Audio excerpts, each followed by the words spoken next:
Hello, everybody. My name is Thomas W. Timbrooks, and I'm planning on running for United States House of Representatives for Oregon's 6th Congressional District. In 2026, I'm going to be a write-in candidate. I appreciate you writing my name in, voting for me.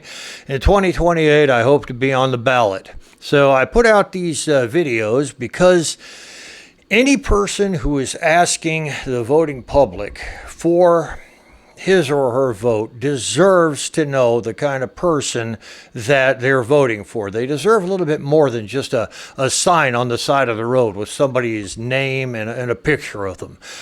The voting public deserves to know the kind of person that's going to be representing them in government. And federal government is very important. The Constitution of the United States is written around the House of Representatives. And it's the House of Representatives that shapes national policy with the laws that are created, with the taxes and the way we spend these taxes.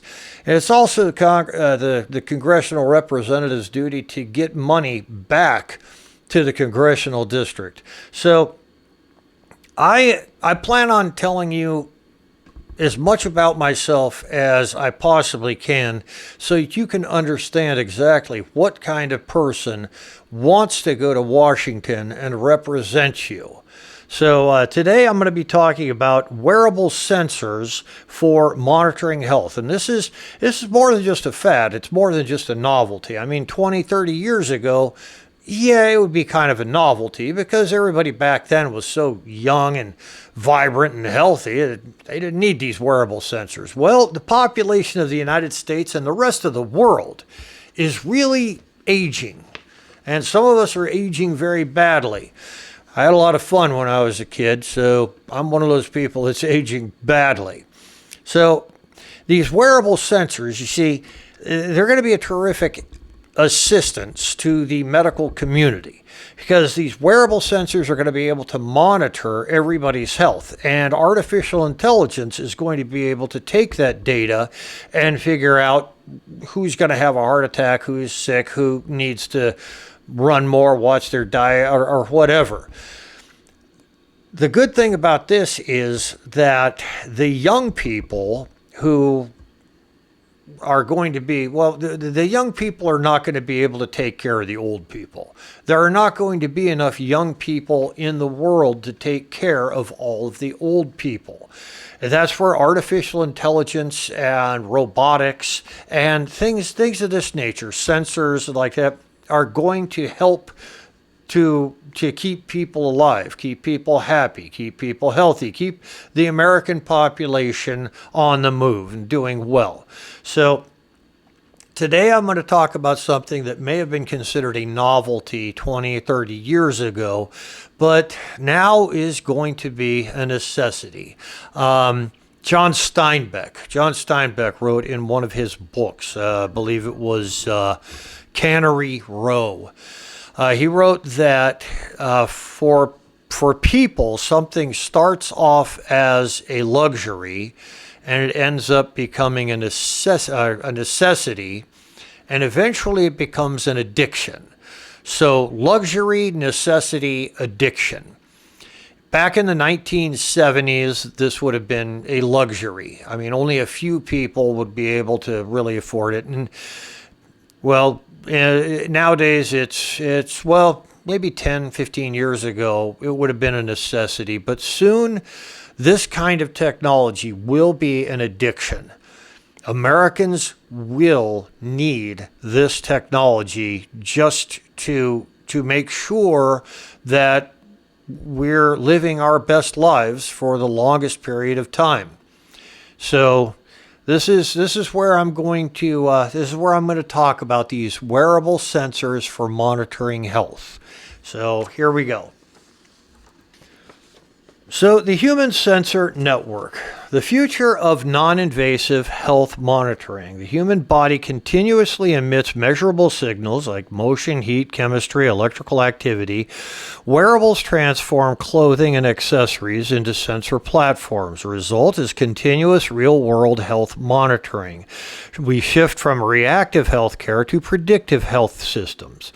Clothing and undergarments, like textile-based monitoring. Embedded sensors can measure heart activity, ECG, respiration, temperature distribution, sweat chemistry. Continuous biosensor data improves diagnostics and care. The key insight here is clothing becomes a distributed diagnostic layer across the torso. With shoes, belts, and structured wearables. Mechanical and motion monitoring, shoes and insoles, gait, balance, and neurological signals. With a belt in the waist, breathing depth, digestive activity, posture. The application here is that early detection of stroke risk, Parkinson's progression, or fall risk. The key insight, lower body sensors provide mobility and neurological diagnostics. Now for headgear and jewelry, precision biometrics at key points. Hats with headgear, brain activity, EEG, light, and fatigue monitoring. Jewelry, rings, watches can monitor heart rate, blood oxygen, and sleep cycles. Wearables today already track heart rate, oxygen levels, and stress patterns. This key insight here is that small devices provide high valuable physiological signals. The system-level impact. Predictive maintenance for humans. Multiple sensors equals integrated health intelligence, and it enables early disease detection, personalized treatment, workforce safety monitoring. For the future model, continuous data will provide AI analysis and early intervention. The bottom line here is that healthcare becomes proactive, data-driven, and decentralized. Now, the Oregon companies that could benefit. Here are real, relevant companies and organizations in Oregon that align with this technology. Wearables and sensor technology. APDM Wearable Technology specializes in movement and gait analysis using wearable sensors used for Parkinson's and neurological monitoring. Biomotum. They develop wearable robotic systems for mobility and rehabilitation. Health tech and digital medicine. They have Cambia Health Solutions. Focuses on healthcare systems and patient-centered care.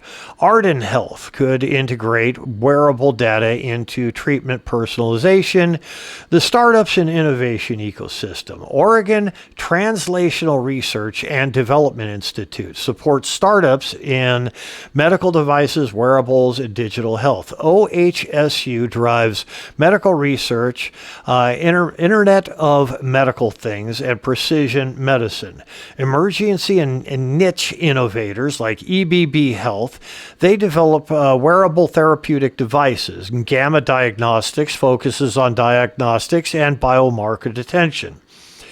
Electronics and consumer tech, Oregon Scientific has a background in sensors, consumer electronics, and environmental monitoring. Strategic insight here is this technology is not just healthcare, it's infrastructure mechanisms.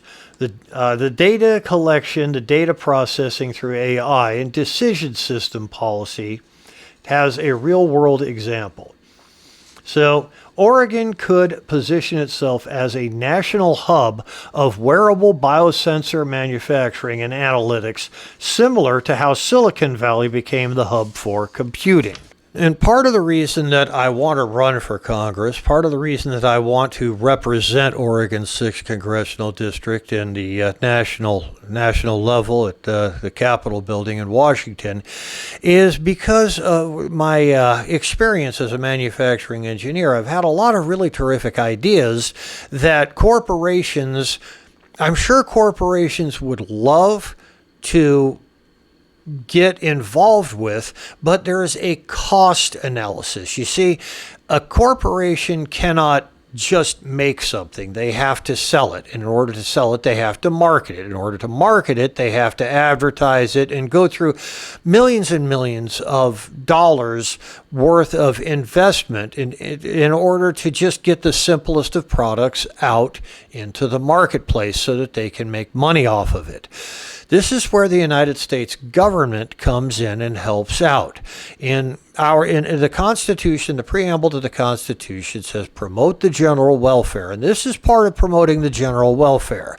Enabling corporations to provide this kind of technology to people who will very soon be dependent on it. Like I said a little while ago, things start out as a luxury, then they become a necessity, and eventually they become an addiction. And this is the way technology has come. I don't know of anybody that doesn't go everywhere with their cell phone. And this is a terrific opportunity for Oregon to take that knowledge, to take the knowledge that people go everywhere with their cell phones and use those cell phones to monitor a person's health. It's a very important, very big leap in medical technology, and I think Oregon could profit from it dramatically. Thank you very much for listening, and God bless.